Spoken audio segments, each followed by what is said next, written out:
Proposed Rule 50, legislative per diem. We propose legislative per diem as a rule, and we try to get it in effect by the time the legislature starts. But oftentimes we don't get communications from the Speaker and the Lieutenant Governor until later in the session. The current rate is $150. And the maximum IRS rate is $197 for 2015. So, is there any discussion on whether to approve or amend the proposed rule for legislative per diem for 2015? I'm sorry, this says 210. What? You know what, it is 210. 210. Yes, it is 210. No, that's 213. That's the reason. Just so the Commission has some authority. Yeah. History. In 2009, the rate was $168 at the IRS, and that's what the Commission passed. For the 2011 session, the rate was up to $175, but the Commission voted for it to be $150 at the request of the Lieutenant Governor and Speaker. In 2013, the rate could have been $197, but at the request of the Lieutenant Governor and the Speaker, we maintained it at $150. And so for 2015, the maximum IRS rate is $210, and the current rate in our rules is $150. So the proposed rule as written increases the legislative per diem to $210. Is there discussion on this rule? Commissioner Hodge. I'll oppose the rule. I'm in favor of sticking with $150, and my reasoning is as follows. I have never given tax-free gifts of state money to people who haven't asked for it before, and so I don't know why this would be the moment to start that. There has not been a single request from a legislator or legislative leadership that the per diem be increased from $150. So as we've already talked about, we are pretty liberal in our we're pretty permissive in the ability to use political funds for Austin living expenditures, and those reportings will become a little more specific in the next cycle. But the other reason to oppose it is that as Ian alluded to during his McConnell presentation, in Texas we have linked the disclosable threshold for lobby reporting of gifts and generosity to the per diem. So if we raise the per diem, there's sort of an insidious linkage there, like between district judge salaries and legislative pension. These sort of insidious linkages obviously drive cynicism in government, well-founded cynicism. And so, to make more lobby gifts invisible to the public and give the legislature something that they haven't asked for, I'm not sure this is a hard one. In fact, I don't know how the proposal came out as a recommendation at 210, but I'll oppose it. There are two options for the Commission. Okay. Proposing, it's either to stay at 150 or to Mr. Speaker. Yes, Commissioner Ramsey. If I might, in the idea of having fair play, if I might take the other side. As we all know, legislators work for $600 a month, I believe, and I don't think any of them run for that office with the idea that they want to make $600 a month. They run because they've got an idea about what they want to change about the government or their schools or their city government or whatever. They run for different reasons other than money. But I do think it does allow the per diem is obviously not all used. $200 or $150 even wouldn't be all used each day for living expenses. But I do think it's important to maintain. We haven't raised it in 2 years now. 5 years now. Okay. And I do think it's important for us to keep in mind that in order for those people to come down here when they're needed in the interim and certainly for the 5 months that they're in session, this sometimes makes a difference between who can serve and who cannot serve. because of the expense of it. So I would oppose leaving it where it is and propose that we maybe split the difference, say at 175 or 180 or something like that, Mr. Chairman. Are you making a motion? We're still discussing. Oh, okay. But I will tell you, I put it on there. One thing that I thought was interesting when I first was appointed to the commission is reading that we had the authority to do two things: set legislative salaries and set per diem, with the hope that that would make those amounts apart from the political process. In years past, when we've received letters from the Speaker and the Lieutenant Governor, frankly, I felt like that was political. You know, we were in tough budget years, and they wanted to cut the pay of legislators because, you know, they're all going to live out of their campaign accounts anyway, you know.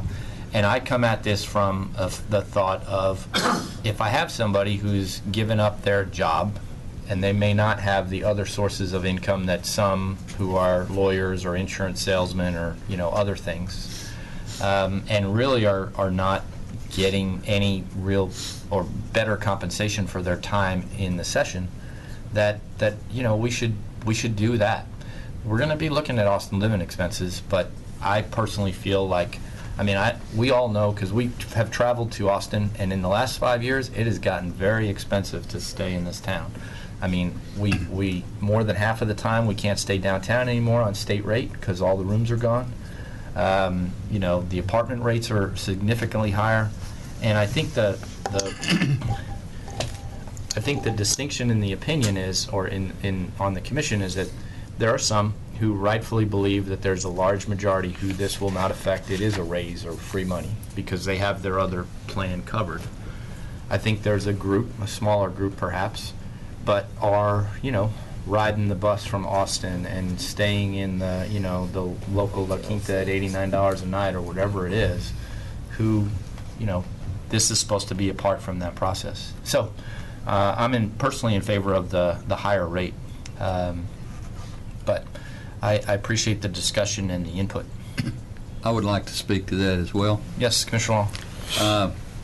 I know a legislator who works at night to make a living for his family and try to send his children to college, and he doesn't get much sleep during the legislative session. Mm-hmm. And I think a workman is worthy of his hire. And I don't want to do the job that they do, and I commend them for what they do, and I think they ought to get whatever is before us, the amount that is here. The 210. Yes, Mr. Chairman, Yes, Commissioner I'd Delco. like to speak in favor of it as well, because I think that it's very important for us to have diversity in the House and in the legislative process. And the assumption that everybody can generously give up their time. A lot of people, if they're going to be conscientious about serving in the House, they give up jobs when the legislature's in session. They deny their families some of the things that their family has every right to expect because they cannot afford it during a legislative session. And I think that if we want the diversity that this state represents in its legislative body, we have to understand that everybody doesn't have a great expense account. Everybody doesn't inherit money. And we want the people who don't have the money to reflect the people in the total community that don't have the money but need them there to speak for them. So I'm in favor of this motion. And I want to agree with you that those were probably political deals that told us we'd rather not have it raised. And secondarily, $60 is not going to get a whole lot. That's right. And if we are a state that is doing well, which we should be doing, we ought to pay those who are in the legislative body.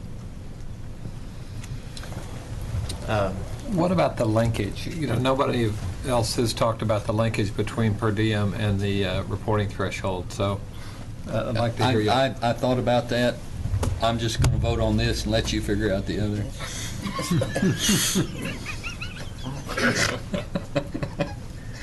I have a question. Commissioner The Harrison? memo indicates that the GSA rate is 210 through the end of March and then drops to 197. So, I mean, if we set it at 210, is that? We actually went back to look to see what the commission has historically done, and because the law does allow you to set it, the max is the that you can set it at is the cap that's allowed by federal law, and what the commission has historically done is even in that instance you keep it at the higher amount. That's Even through that time frame? right. Yeah, I mean, we went back and we researched that, and we wanted to make sure that we were consistent, and that's what the commission has done in the past. Commissioner Aiken? I agree with Commissioner Long. Okay. With who? I'll address the linkage. My problem with the linkage is not the linkage. My problem is the joint expenditure rule, or the joint expenditure statute. I mean, that becomes the problem. 10 lobbyists, 10 members. Now you've got quite a party, And when we went through that process, now it's a year and a half ago, but when we looked at PAC reporting and realized that 90% of it is not directed to an individual member because it's all below the threshold and it's all combined somehow, that I think is a bigger problem than whether the threshold is $90 or $115. Because whatever the threshold is, they're just going to combine it together so they don't have to report as long as we have a joint expenditure statute. But that's something the legislature's going to have to fix. We can't fix that. That's my comment. So on it. you're saying there's a per diem, there may or may not be a political account that covers Austin expenditures, and then there's hidden subsidy from the lobby. So that's how you push all this together.